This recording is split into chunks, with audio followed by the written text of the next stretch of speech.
It's time! Here's the deal. I challenge you cowards to comment on some of my next videos beforehand, before you know the results. It's easy knowing what happened and going, coming in on Sunday and trashing me. I mean, I got tons of comments, which I'm actually thankful for. It puts me better in the algorithm. So hammer on me if you want. We're gonna have fun with it though. If you guys got the courage to, don't got the courage to tell me what you think on Saturday before the fights happen, and you're going to come on Sunday after the fights happen, and all of a sudden you guys are a bunch of fucking geniuses after you've already seen the fight, yeah, you're going to get picked on. If you want to post your prediction ahead of time, I'll post it up here if you're right, and we'll talk about it. But yeah, I'm not going to stand for that shit. You're not going to come on here on Sunday like you're some fucking genius calling me casual and trash. So here's yours. All right, guys, let's get right into it. This is the UFC 299 recap show. I'm going to go right along and give you all the early prelim and prelim results and my reactions to those. We're going to fly right through them. There's 9 fights to go over, and then we'll get into my main card predictions, as well as how that worked out for me and how those fights went down. And then we're going to read some of the comments from the comment section on some of those videos that I did last week. So yeah, let's get right into it. Wood versus Moroz, first fight of the night. It was a pretty good fight. It was all right. To begin with, I really thought that this is all great. Here we go. Moroz just takes down Wood and kind of rides her out for the whole first round, stealing the first. Just sits on top of her and holds her down. Not really doing much of anything. I said it's Wood's retirement fight. I said, oh yeah, this is gonna be sweet. She's gonna get held down for 3 rounds on her last fight, but she came into it. She actually, second round, she started defending some takedowns, started piecing up Moroz and forcing her to strike on the feet. Made a little fight out of it. Going into round 3, it pretty much boiled down to who had the most heart.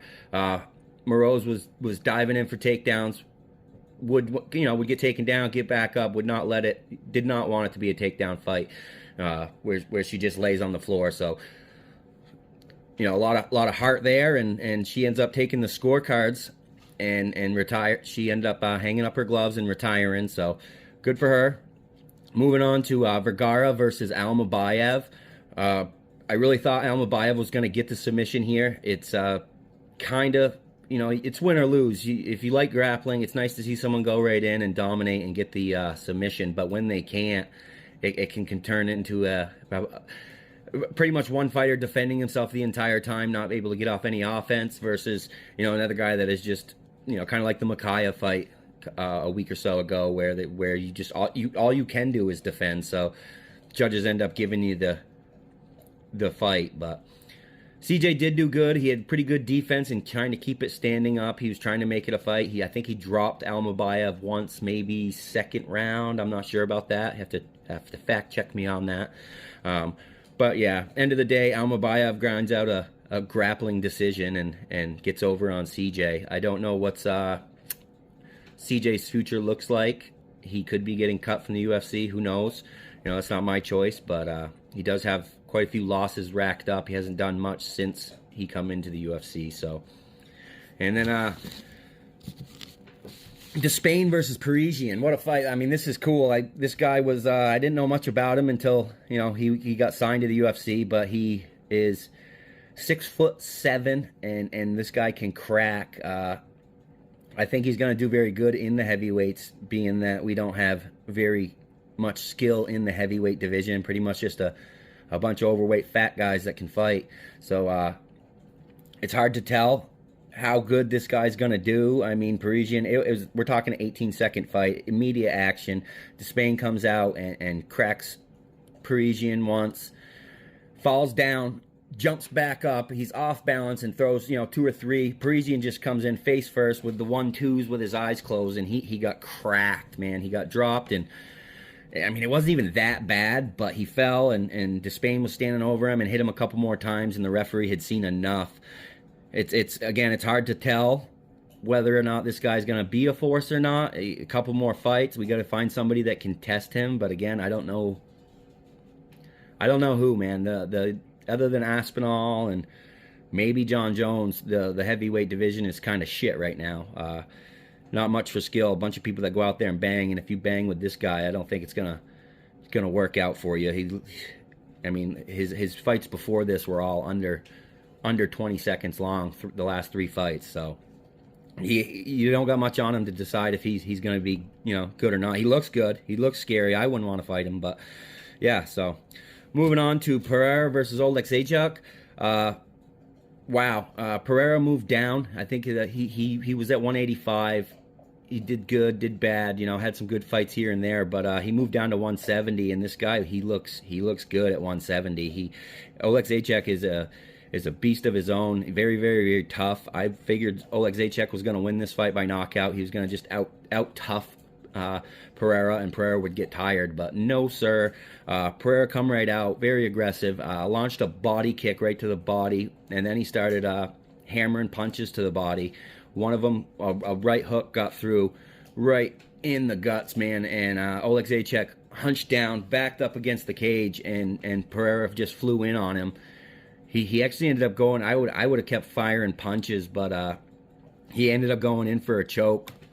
Oleg Zajac has his hands down, holding his stomach, so he comes in all kind of quick and got to the back of him and choked him. Oleg Zajac didn't want to tap out. He tried to fight the hands a little bit, and then you kind of you just see him stop moving. Referee grabs his arm, and yeah, he went to sleep on that one, and the referee stopped the fight. So that was that. Oleg Zajac went to bed, and Pereira gets a win at 170. So good for him. Moving on to Cutelaba versus Lins. I really enjoyed this fight for some reason. I was thinking that Lins was gonna get the decision, but I wanted to see Cutelaba knock him out. Something about this guy, I like how he just lets it go and believes in himself. You have to take risks in this game, man, to do anything fancy. And you know, you can't be one of these guys that just holds the legs and nut hugs and wrestles everybody. Cutelaba, he really didn't get off. Lins kind of had him frozen. Leg kicks, had his front leg all jacked up. The cool thing about that is once he started hurting, and once his legs started hurting, you could see that he was just all hands. He was hunting for the knockout. He did get a good overhand and knocked Lins right to his butt, but Lins got right back up and fought it out. These guys kind of had a pretty good brawl the whole time, but Lins kept up with activity, the leg kicks, and kind of edged out the decision with more volume. I wish Cutelaba, threw his hands more and got more hands on Lins. It would have been probably much better of a fight, but you can't take nothing away from Lins on this one. He did a great job with a tough guy, so Lins by decision. Moving on to Munoz versus Phillips. I really thought Munoz had this one. Being a vet, I don't like to go against the vets sometimes.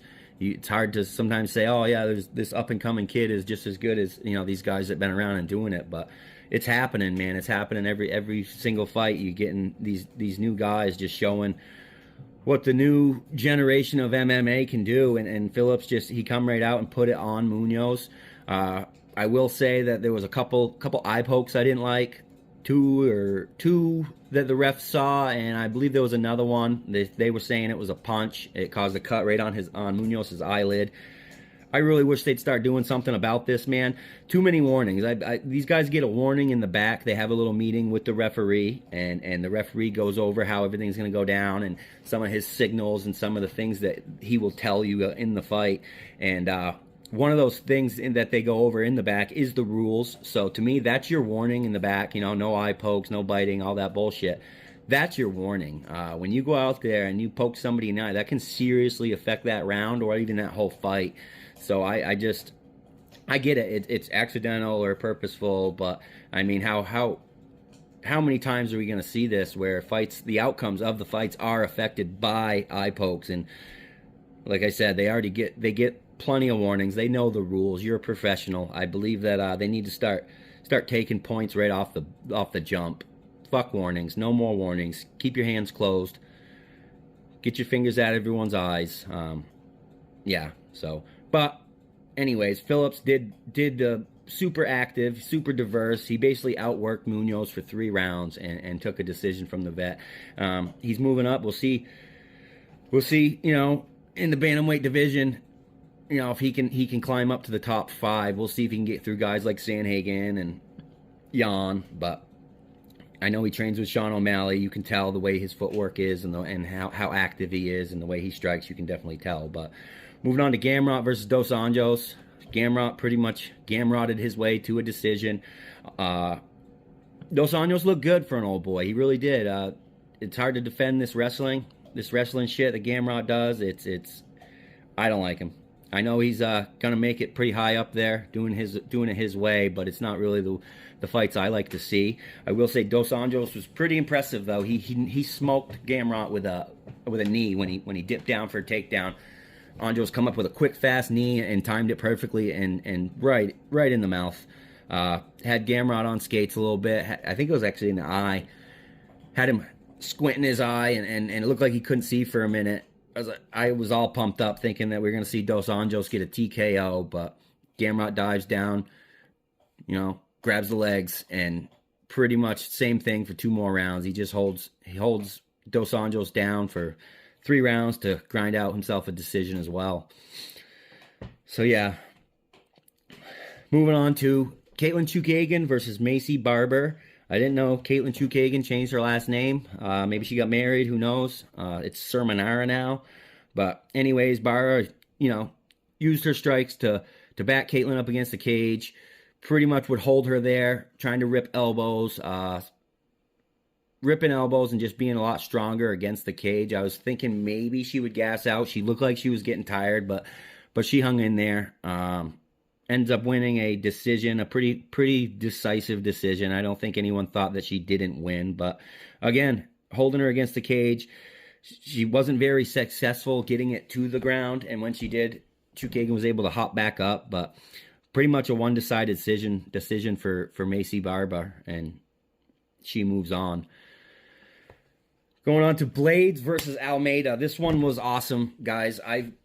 The last fight Almeida had with Derek Lewis, everybody knows it was a 5-round snooze fest of just Almeida riding Derek Lewis like he's Seabiscuit. Thought the same thing was going to happen. Almeida comes out round 1, couple of strikes, but pretty much dives right in for Blades' legs, takes his back a few times, you know, body lock, back. Blades is fighting off all the grappling, and again, kind of like the first fight of the night, I was like, oh yeah, this is what we're going to see, guys. This is going to be how this fight goes. Almeida's going to wrestle fuck his way to a decision, so did not happen. Curtis Blades, man, he's my hero.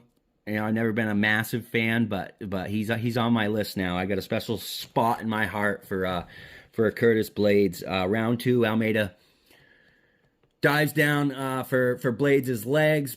Blades sprawls against the cage, squishes Almeida's head down, and I think Almeida was just stalling. I think he was just, I don't know why, he was just sitting there. He lost the single leg. He didn't have the single leg no more. He had a foot. Yeah, stalling. I think he was just trying to make it a wrestling match, and Blades reaches down and smacks him, you know, right on the ear with 4 or 5 hammer fists, and Almeida goes limp, takes a couple more, does nothing, and referee steps in and stops the fight. And yeah, I was cheering, man. Fuck Almeida, man. He's a fucking crotch gobbler, man. He comes in and just makes these fights so boring. He's ruining the heavyweight division. Mostly it's all fat guys, and you got this big jacked up, looks like he come out of a fucking science lab, and what's he doing? He's just grabbing a hold of these guys and holding them down. Nobody wants to see that shit, man. So yeah, Blades has got a special spot in my heart, knocking out Jailton Almeida. Good for you, buddy. All right, guys, let's get right into the main card opener. Peter Yan versus Song Yadong. My prediction for this one was that Peter Yan would get the decision. He did get the decision. My advice was, you know, leg kicks, body kicks to prove that his boxing was better, which it was. I was really proud of him, man. It's pretty tough. He's had a tough couple of years going from the champion of the world to losing fight after fight. You know, you really start feeling bad for some of these guys. So it was really cool to see, you know, Peter Yan closed the door on this guy, on Song Yadong. He did so good. He did exactly what we thought he would. He hammered on some leg kicks. Song Yadong was kind of 1 or 2 punches at a time. Tried to start out with the wrestling. Peter Yan quickly proved that now either way he's going to hop right back to his feet, that he can handle there. You're not holding him down. You're going to have to beat him, face to face. So it was just awesome to see. I did. I really was calling for him throughout the fight. I was really like, what the hell? Where's the body kicks? Where's the body kicks? He threw a few of the body kicks. The step back stance switch body kick fires it to the liver. But then he stopped. I was getting frustrated, saying, "Oh, body kick, body kick, body kick." But turns out after the fight, I saw that Alexander Volkanovski had tweeted that he thinks that Yan broke his foot in the fight, and then Yan tweeted underneath that and said, "Good eyes, brother." So that pretty much confirms some sort of foot injury. So that would be why Peter Yan didn't throw the body kick as much as I thought. But yeah, to me, in my opinion, I think he won on all three rounds on all three judges' scorecards. Very good performance for Yan. It kind of, at least seals the deal and keeps him where he's at. Who he's going to fight next, I mean, I'm not sure. He's fought all the guys up above him with little success, so he might be a gatekeeper for a couple of fights. Who knows? But either way, man, I'm proud of this guy. He did great against a young, hungry Chinaman. So good for him, man. Good for Peter Yan. Okay, moving on to the second fight of the main card: Gilbert Burns versus Jack Della Maddalena. What an awesome fight, guys. My prediction was Jack Della Maddalena by knockout. That's what happened. It was a great fight. It was 3 rounds. Gilbert Burns, he looked good to start. He come right out with some nice kicks and some nice head movement and a lot of hopping around. He did engage in the grappling. He got Maddalena's back a few times, and Jack would pop up. He'd take his back. He would transition, roll over. Jack had some. I was really impressed. He had some very good sweeps and stuff. And against a guy like Gilbert, to pull those off, it was just cool to see. I didn't realize he had that level of grappling defense. I do know he's been working with Craig Jones in Australia. Craig Jones competes in submission grappling. He's one of the best jiu-jitsu guys out there, so it's good to have him in Jack's corner. But yeah, I mean, you guys, if you don't know, I've had a chubby for Jack since he come out on Contender Series. I think that he's got a savage inside of him. He's got some of the best boxing at welterweight. So, and I think he proved that. It wasn't just a striking battle. He had to stay up on his feet. Round 3, Gilbert takes him to the ground. They scramble around a bit. Jack ends up getting a sweep, and they roll around and hop back up. And as soon as they get to their feet, Gilbert dips down for another takedown. I'm not sure if he was trying to come in for a takedown or just fake him out. But Jack timed a knee and smoked Gilbert right in the face with a knee. It was pretty good. It knocked Gilbert back right on his ass, and Jack followed up with a few punches. I was surprised the ref didn't step in a little earlier, kind of let Gilbert take a little more punishment than he needed. But yeah, Jack Della Maddalena by knockout. It was I was cheering. I can't say I wasn't. I like Gilbert and stuff, but yeah, it's just nice to see Jack come from the Contender and take out a guy like Gilbert. I know there's tons of prospects at 170, so it'll be interesting to see what Jack does next. He did call out Shavkat Rakhmonov. That would be a great fight. Yeah, he's in the thick of it now, man. He's up there in the top with the big boys. So look to see him in some big fights coming up, and I'll be rooting for him. I'd love to see him versus a Leon Edwards in the future. Maybe I don't know if he's quite ready yet, but I'll be watching everything this guy does. So keep an eye out for Jack Della Maddalena for sure. Okay, Kevin Holland versus Michael Venom Page, you guys. My prediction on this was Michael Venom Page by knockout. I did a video on this. I did a video, actually, one video for each of the main card fights, 5 of them last week. They all had their own video. I did that purposely just for trying to get more interaction, and people can kind of select which fights they want to hear about, rather than a big long video with all the fights in them. So anyways, I did get some comments on the Michael Venom Page video. Eddie Crease says, video got me excited to see this fight. I didn't watch Cyborg fight. That flying knee was bad. I'm assuming he saw the video where I posted a picture of the Cyborg fight where he got his forehead crushed in, and that pumped him up to see the fight. I hope he was happy. I wanted to see a knockout, but Kevin Holland's chin proved to be pretty durable. Venom Page actually ended up landing like a Yair Rodriguez elbow. And Holland kind of ran right into it, but it didn't even wobble him. It didn't stun him. I don't know how he took that shot. As well as a few other shots. It did seem like, Holland was fighting to not get knocked out rather than to win. I only say that because he's not much of a grappler, and he definitely resorted to the grappling. MVP was just frustrating, and with all the movement and the hopping around, he couldn't get much of a glove on MVP at all. And of course, MVP dances in front of you and makes funny faces and all this stuff, so it can be super frustrating. Holland did get MVP to the ground, but he weren't able to hold him there. MVP showed some pretty good standing back up skills, and just he put on a flashy decision. Like I had said in my prediction that if he didn't get the knockout, then the judges were going to give him a decision due to his flashiness.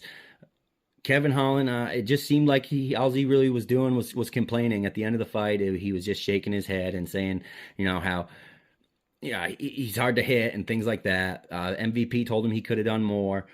But overall, it was a really good fight to see, especially for MVP's first fight, to get in there with a guy like Holland and just show that he is, on this level, in a sense. I think that UFC is going to try to use this and use his momentum. Expect MVP to be, putting a lot of matches with strikers, with guys that want to stand with him.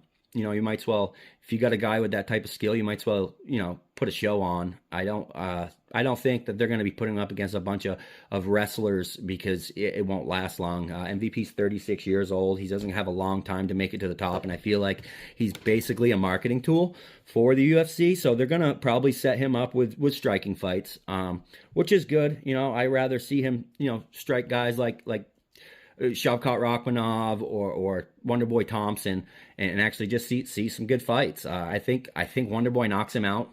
I don't know why. I know Wonderboy's significantly older, but I think Wonderboy knocks him out. I don't think Wonderboy is going to get frustrated with the antics. I think he's going to come in with a good mind and be a lot more cool-headed than Kevin Holland was. So, but what a great fight. I enjoyed every minute of it. I look forward to seeing MVP in the future, and I hope everybody else enjoyed it too. Okay, guys, the big one, Dustin Poirier versus Benoit Saint Denis. I did a video last week about this one. Got a lot of heat. I had predicted that Benoit Saint Denis would win by submission. I'd mentioned that Poirier was the better fighter. He definitely is. Basically, I watched the interview with Brett Okamoto and Dustin Poirier, and in regards to a question that Brett asked about retirement, Poirier's answers were less than pleasing to me, and I definitely overthought it. I definitely looked too far into that conversation, and I did a video about Dustin Poirier, how he's in the mindset of retirement, and how it was foreshadowing a bad weekend for him. I could not have been more wrong. Dustin Poirier, he proved me wrong. I will say that my prediction had said that if it goes in the later rounds, that Poirier was the better fighter, and that the 5-round fight favors the better fighter, and if it went that far, Poirier would win. My prediction was that Benoit Saint Denis was going to hurt Poirier on the feet and then get a choke and submit him. I'll tell you right now, the prediction wasn't that far off.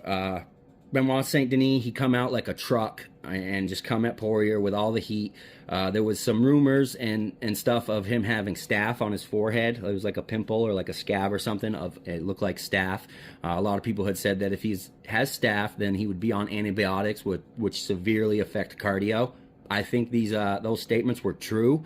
Benoit Saint Denis come out like a truck in the first round, and he only had about a round and a half in him. In the second round, Poirier, meanwhile, the whole time Poirier was jumping guillotines.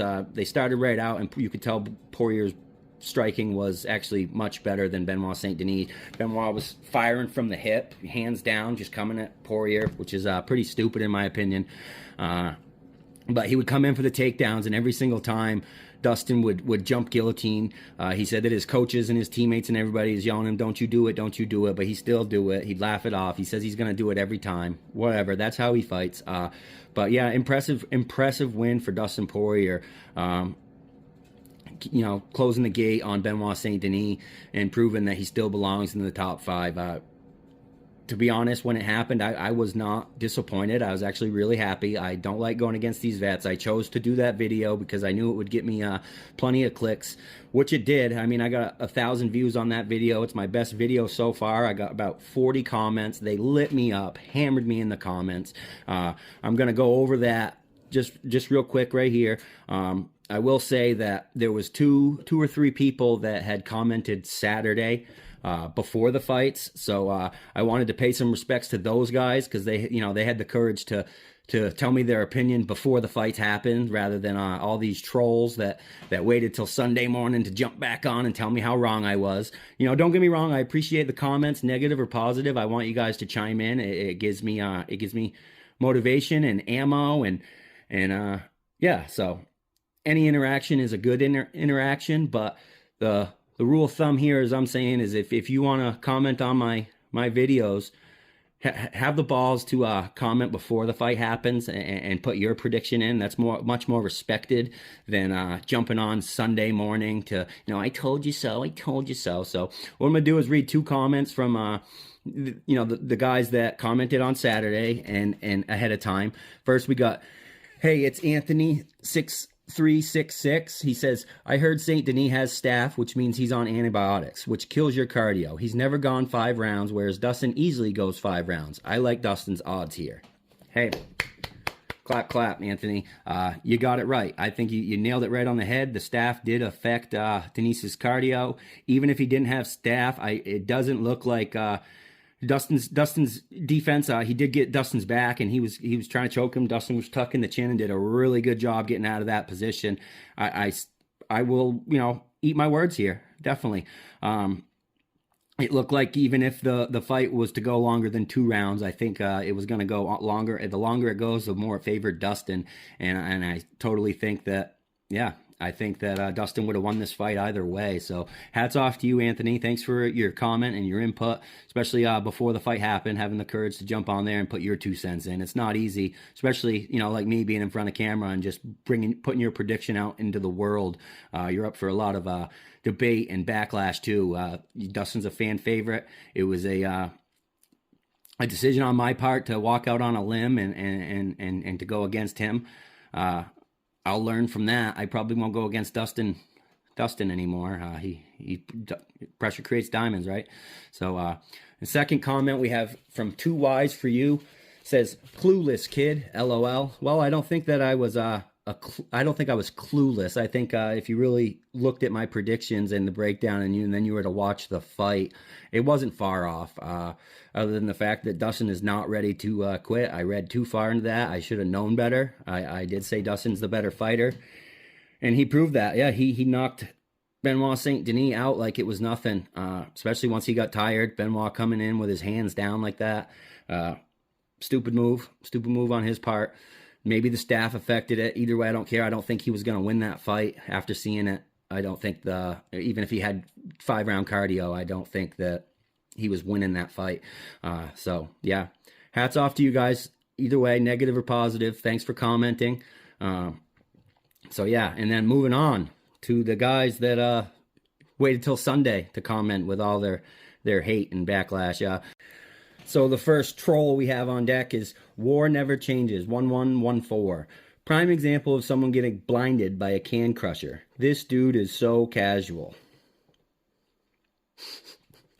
Okay, so first of all, can you come up with anything better than this dude is so casual? I mean, I think you see that on every single MMA post or any predictions video or anything like a million times on the internet. This is so casual, you fucking unoriginal fuck. Why don't you come up with something better than this is so casual? I mean, Jesus Christ. I mean, and blinded by a can crusher? I don't think I was blinded by a can crusher. I made a prediction based off of Poirier's statements, not based off of Benoit St. Denis' record. So I mean, you are right. Poirier did prove that he is a can crusher, so I can't blame you there. But blinded, I don't think that I was blinded. I think in my breakdown, I explained everything that could happen, and it wasn't far from the truth. The only thing that where I went wrong was thinking that Poirier was manifesting some type of retirement or whatever, and he still may be. It could be further down the road. It doesn't mean it has to happen now. But yeah, so casual. I mean, look at this guy with his little Fallout icon, you fucking geek. Why don't you go play some more fucking video games, you little nerd? And then next up we got 50-50 chance I'm serious. He says, MF said poirier. That's how you know. Trash. So what am I? Poirier. Listen, man, this is fucking America. I pronounce shit the way it's fucking spelt. Am I supposed to sit there with my fucking pinky out like some fucking douche and a poirier, sipping my fucking wine, you fucking faggot? Look, I pronounce shit the way it's spelt. You live in America. We're not gonna put no little fucking apostrophe over it and fucking call it a fucking poirier. No, fuck you, man. Here's the deal. I challenge you cowards to comment on some of my next videos beforehand, before you know the results. It's easy knowing what happened and going, coming in on Sunday and trashing me. I mean, I got tons of comments, which I'm actually thankful for. It puts me better in the algorithm. So hammer on me if you want. We're gonna have fun with it though. If you guys got the courage to, don't got the courage to tell me what you think on Saturday before the fights happen, and you're going to come on Sunday after the fights happen, and all of a sudden you guys are a bunch of fucking geniuses after you've already seen the fight, yeah, you're going to get picked on. If you want to post your prediction ahead of time, I'll post it up here if you're right, and we'll talk about it. But yeah, I'm not going to stand for that shit. You're not going to come on here on Sunday like you're some fucking genius calling me casual and trash. So here's yours. We're going to move right on to Suga Sean O'Malley versus Chito Vera. Another prediction that I took the controversial route. I did say how Chito had an iron chin and how Sean needed a knockout. I had thought that as the fights went later on, not seeing Sean in 5 rounds and worried about him wanting to knock Chito out so bad that he would shoot his wad, that I thought he was going to gas out and Chito might take it on the scorecards. I was dead wrong. Sean beat this kid. He beat him in every way, shape, or form for 5 rounds straight. It was one of the best striking clinics I have ever seen. Sean O'Malley might be the best striker we have ever seen. He's definitely the funnest to watch. I can't get enough of this guy. I wanted to make that video and kind of, again, spark emotion, get people to engage and comment, and that was a success. I have here another comment from JR. He did comment on Saturday ahead of the fight, and he says, no question Chito's chin, but Sean wins a unanimous decision here easily, just as several others has done to Chito. The speed discrepancy is an entire canyon. If Chito can't keep up with Sandhagen or Song or even Old Man Cruz until he found the perfect shot, then he sure as hell can't keep up with Sean. Jay, great job, man. You called it. You said it how it was. You weren't wrong. I was wrong thinking Sean couldn't go 5 rounds. Going forward, I wouldn't want to be anyone that has to fight him, knowing he can fight like that for 5 rounds at that pace. But boy, what a chin on Chito, man. That freaking boy took that freaking knee to the eye. He took a knee to the eye so freaking hard. You would have to hit this guy in the back of the head with a baseball bat to knock him out. And I believe Sean, I know that during the fight, I was calling. Chito kind of has his hands like this the whole time, and every time Sean would flinch at him, he'd duck down like this. So I was really calling for the front kick to the face. He was doing a lot of front kicks to the body, and I was getting frustrated, saying, go high, go high, go high. But it does turn out Sean broke his foot. He was walking around in a boot after the fight. That could have been a pretty good reason why. But I was just imagining, almost like Chito did to Frankie Edgar, or like Chandler did to Ferguson, like a good face kick. Fake the 1-2, get Chito to flinch and shell up, and then just rocket the fucking ball of your toe right up into his mouth. But didn't happen. Sean didn't need to. I don't think he was knocking this guy out no matter what. So good on you. Sean got hit at the end with a killer body shot. It was right at the end. Sean wanted the knockout so bad, he just stood in the pocket and just went for it. Gave Chito a chance to hammer him in the liver. At the end of the fight, Sean, sat down and took a breath, because he even said that body shot had him hurt. But hey, man, he's an entertainer. I can't wait to see where this guy goes. I don't see anyone in the bantamweight division even touching him. He did call out Ilia Topuria. Dana White didn't really have much good to say about it. We get all these champions that want to move up and leave the division. I get it. But that would be a cool fight. That would be a cool fight. See if we could get Sean O'Malley to avenge Volkanovski for us. That would be some fun shit. But yeah, so I think that about wraps it up. Go ahead and comment, you guys.